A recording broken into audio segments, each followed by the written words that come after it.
অন্নপূর্ণার সমাধান করতে এবার ময়দানে নামলেন খোদ শুভেন্দু অধিকারী, করলেন বড়সড় ঘোষণা।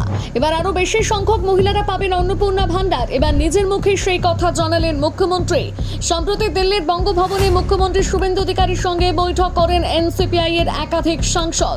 প্রায় 1 ঘন্টার বৈঠকে রাজ্যের উন্নয়ন, সরকারি প্রকল্প এবং সাধারণ মানুষের কাছে পরিষেবা পৌঁছে দেওয়া নিয়ে আলোচনা হয়। এই বৈঠকের পরই সামনে আসা অন্নপূর্ণা যোজনা নিয়ে একটি গুরুত্বপূর্ণ তথ্য। দাবি করা হয়েছে প্রত্যেক সাংসদকে তাদের নিজ নিজ এলাকায় 5,000 জন করে এমন মহিলার নাম সুপারিশ করার সুযোগ দেওয়া হয়েছে যারা এখনো পর্যন্ত অন্নপূর্ণা যোজনার সুবিধা পাননি। এর অর্থ এই নয় যে সুপারিশ করলেই সবাই নিশ্চিতভাবে টাকা পেয়ে যাবেন, বরং এই সুপারিশের ভিত্তিতে সংশ্লিষ্ট আবেদনগুলো যাচাই বা ভেরিফিকেশন করা হতে পারে। শেষ পর্যন্ত সরকারি নিয়ম অনুযায়ী যোগ্য বলে বিবেচিত হলেই প্রকল্পের সুবিধা মিলবে।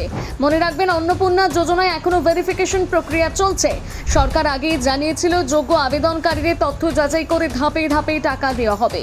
বৈঠকের পর সাংবাদিকদের মুখোমুখি হয়ে এক সাংসদ জানান, মুখ্যমন্ত্রী স্পষ্ট বলেছেন অনেক মহিলা আবেদন করেও এখনো সুবিধা পাননি। তাদের মধ্যে থেকে 5,000 জনের নাম সুপারিশ করা যাবে। এর ফলে যাদের আবেদন আটকে রয়েছে বা এখনো টাকা আসেনি তাদের মধ্যে অনেককেই আশা বেড়েছে।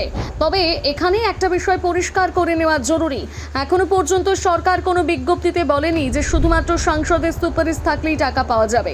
প্রকল্পের মূল যোগ্যতার শর্ত, নথি যাচাই এবং সরকারি অনুমোদন সবকিছু আগের মতোই কার্যকর থাকবে। অন্যদিকে রাজনৈতিক মহলের একাংশের মতে এই সিদ্ধান্তের মাধ্যমে জনপ্রতিনিধিদের মাধ্যমে সাধারণ মানুষের সঙ্গে আরো বেশি যোগাযোগ বাড়ানোর চেষ্টা করা হচ্ছে। বিশেষ করে যারা প্রকল্পের সুবিধা থেকে এখনো বঞ্চিত তাদের চিহ্নিত করতেই এই উদ্যোগ নেওয়া হয়েছে বলে মনে করা হচ্ছে। এবার আসা যাক যাদের এখনো টাকা আসেনি তাদের কি করা উচিত। প্রথমত, আবেদন করার সময় দেওয়া সমস্ত তথ্য সঠিক ছিল কিনা তা নিশ্চিত করুন। দ্বিতীয়ত, আপনার ব্যাংক অ্যাকাউন্টে ডিবিটি সক্রিয় রয়েছে কিনা তা ব্যাংকে গিয়ে একবার যাচাই করে নিন।